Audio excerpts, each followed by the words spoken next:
بەسڵاوێکی دووبارەوە بینەرانی عزیز و خۆشەویست ئێستا بەشێک لە بابەتێک بە ناوی سنوورەکانی هاوسۆزی لەژێر بوردمانی زانیاریدا پێشکەش دەکەم کە لەلایەن سایە شەمسەوە نووسراوە. بابەتەکە بەم شێوەیە دەست پێ دەکات. لە 24 فێبریەی 2022 زاینی بەرامبەر لەگەڵ 5 ڕەشەمەی 1400 هەتاوی رووسیا شەڕێکی بەهێرشێکی بەرفراوان بۆ سەر ئۆکراین دەست پێ کرد کە ئێستا ساڵێک و 8 مانگە بەردەوامە. ڕۆماڵی میدیایی ئەم شەڕە لانیکەم لە مانگەکانی سەرەتاییدا لە سەرانسەری جیهاندا بەرفراوان بوو. هەست و سۆزی وروژاو ڕاو بۆچوون کۆمنتەکان خێرا و بێباکانە بوون.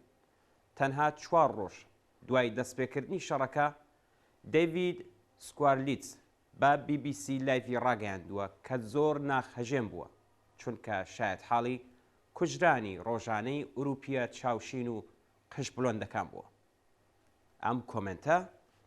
ئەم کۆمنتە دەنگدارە بابەتێکی ئاشکرا کرد کە میدیای سەرەکی ساڵانێکە هەوڵی پەردەپۆشکردنی داوە لەژێر پەردەی ئەوەی پێی دەوترێت بێلایانی میدیایی پیشەیی دووبەرەکی واتە سپیپێست و ئەوانەی دیکە هەمیشە هەبووە و ئێستا سەر هەڵدەداتەوە. کوشتنی سپیپێستەکان هێشتا لە کوشتنی ئەوانی تر کارە ساتسپارترە. هەستەکان بۆ مردنی کەسانی چاوشین دەوروژێن و هێرشکردنە سەر قش زەردەکان تەحمل ناکرێت. هەر لەو ڕۆژانەدا شارلی دی ئاگاتە لە راپۆرتێکی هەواڵی کاناڵی CBS ڕایگەیاندووە کیێف شارێکی شارستانی و ئوروپیە و هەرگیز نەدەکرا ڕووداوێکی لەو شێوەیە تێیدا خەیاڵ بکرێت یان بخوازرێت و ئوکراینیا جیاوازە لە ئەفغانستان یان عێراق کە هاوتایە لەگەڵ گرژی. بێگومان دواتر داوای لێبوردنیشی بۆ ئەم وتارە دژە ڕەگەزیە کرد، بەڵام ئەم دوو نمونەیە لە نێو ئەو نمونە زۆرانەی کە لە قسەی دژە ڕەگەزیدا سیاسەتی میدیایی سەرەکی ئاشکرا دەکەن.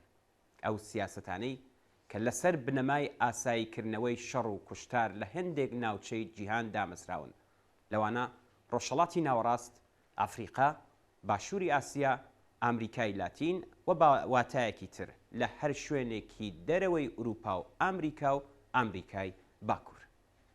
ئەو سیاسەتانەی کە لەسەر بنەمای بێمرۆڤایەتیکردنی گەلانی غەیرە ئوروپی بە ئاساییکردنەوەی ئەزمموی شەڕیان دامەزراون.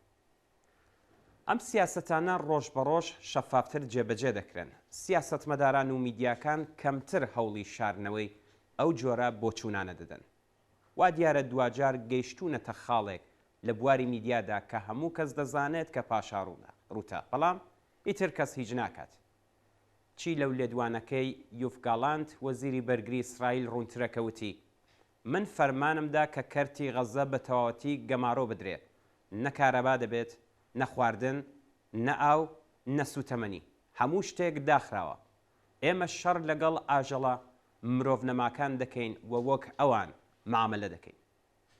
فلستینیەکان، ئەفغانیەکان، عێراقیەکان، سوودانیەکان، سوورەییەکان، کوردەکان دەکرێت بپرسێت لیستی ئەو کەسانە کە لە میدیاکاندا بە نامرۆڤ و ئاژەڵ ناودەبرێن تا چەند پێشتەڕوات بە بڵاوکردنەوەی دەنگۆ بۆ ئەوەی فلستینیەکان جەنایەتکار دەربخەن و شێواندنی هەواڵەکان بۆ پاساوهێنانەوە بۆ تاوانەکانی سوپای ئیسرائیل، داخستنی لاپەڕەکان، سەپاندنی سنووردارکردن بۆ بڵاوکردنەوەی هەواڵەکان سەبارەت بە غەزە، میدیاکان ئەم ڕێکخراوە باڵا دەستخوازە واقعی شەڕەکەی بۆ شتێکی ئەبستراکت و ئینتزاعی و یاری بردنەوە و دۆڕان گۆڕیوە.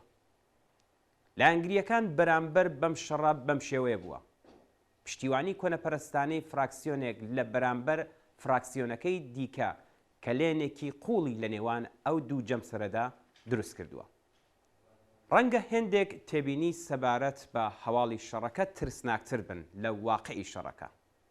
لە وڵامی ئەو هەواڵەی کە لە کاتی شەڕدا 33 ڕۆژنامەنووس کوژراون، کاربەرێکی تۆڕی کۆمەڵایەتی نووسیوێتی بەڵکو زیاتر بێت. لە وڵامی لێدوانەکەی نەتەوەی گرتوەکاندا کە غەزە بۆتە گۆڕستانی منداڵان، کەسێکی تر نووسیوێتی باشتر. و لە وڵامی هەواڵی قەدەغەکردنی چالاکیەکانی حەماس و ئەلسەمدون لەلایەن ئەڵمانەوە بەکارهێنەرێک نووسیوێتی ئەڵمان پێویستە ئەم جارە چیرۆکی هۆلۆکۆست لەگەڵ عەرەبە فلستینیەکان دووبارە بکاتەوە.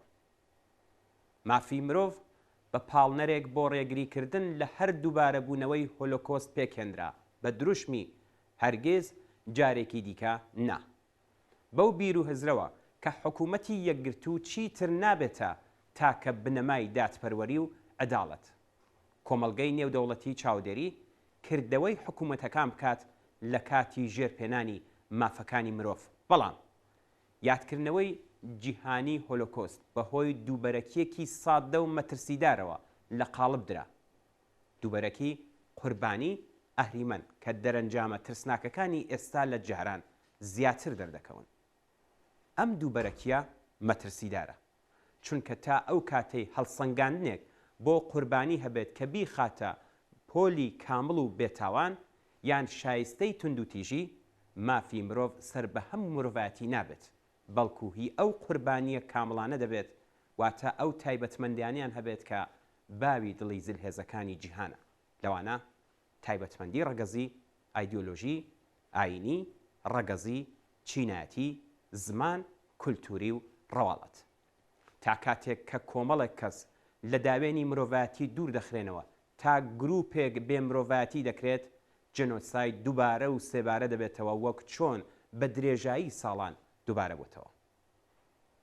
میدیا کە بەشێکی گەورەی ژیانی ڕۆژانەیە لەم سەردەمەدا بە ساختەکردن و شێواندن و لابردنی بەشێک یان هەموو مێژوو و بە سەپاندنی چوارچێوەی پێشوەختەی دیاریکراو بۆ تێگەیشتن لە ڕووداوەکان، بەشێکی گەورەی مرۆڤایەتی بێ مرۆڤایەتی دەکات و لە داوێنی مافەکانی مرۆڤ پاڵیان پێوە دەنێت و کەوتۆتە خزمەتی حکوومەتەکان. هەروەها بە بردومانی زانیاری و بەکارهێنانی دوانەیی میدیا بینەر ئەرکێکی سەرەکی دیکەی هەیە و ئەویش چاندنی ئەو پەیامە بۆ بینەر کە هیچ شتێک نییە کە تۆ بتوانی بیکەیت جگە لە بەکارهێنانی ئەم بارستە ناوەڕۆکەکە بۆ بەکاڵاکردنی تۆ بەرهەم هێنراوە. میدیای سەرەکی بە پێکهاتەیەکی پیاو سالاری کە لەسەر بنەمای زمان و ئایدۆلۆژیای دەسەڵات دامەزراوە، بە گرتنی پێگەی زانیاری دەر و ئاگاکەرەوە و بە پەروەردەکار و لە پێگەی باڵادەستی بە بەراورد بەو بینەرەی کە دەتوانرێت پێی بڵین بەکارهێنەر، ئاستی بۆ بوونێکی بێدەسەڵات لە شیکاری دابەزیوە. ئەوە میدیا و شیکارەکانین کە دیاری دەکەن کە ئێمە هاوسۆزی کێبین و لەگەڵ کێدا نەبین، گرنگی بە چی بدەین و گرنگی بە چی نەدەین و ڕەنگە لە هەمووی گرنگتر چی بزانین و چی نەزانین. میدیای بەدیل، میدیای فێمینیستی.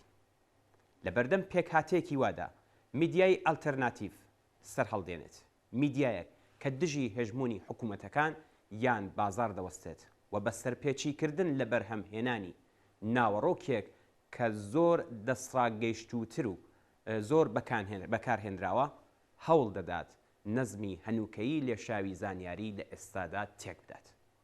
ئەو میدیانەی مرۆڤ تەنیا لە بەکارهێنەر و ئۆبژەی دەسەڵاتی میدیادا کورد ناکەنەوە، بەڵکو لە ئاستێکی بچووکدا دیدگای بەدیل پێشکەش بە سیاسەت و ئەولەویەت و ڕوانگەی هێژمون و خوازانە دەکەن و بەدابینکردنی فۆرمێکی بەدیل بۆ پەیوەندیکردن پرۆسەی کولتوری بنیاتنانی کۆمەڵگەی هاوبەش بەرەو پێش دەبن.